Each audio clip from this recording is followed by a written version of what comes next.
में तो नहीं आ रहे, मुझे लग रहा है थोड़ा एनर्जी के साथ।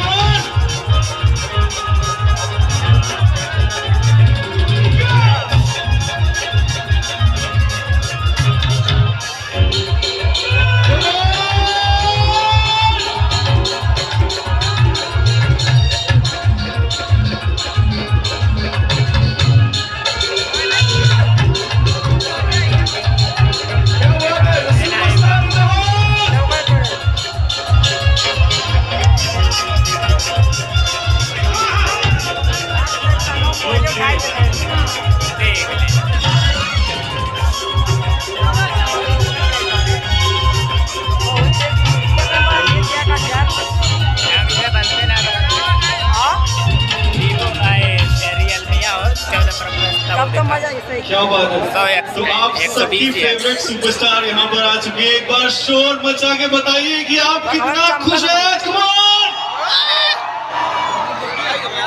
तो मैम स्वागत है एक बार फिर से, और आपके लिए तो बस इतना ही कहना चाहेंगे कि प्यार का कोई मोल हो नहीं सकता, मुस्कुराहट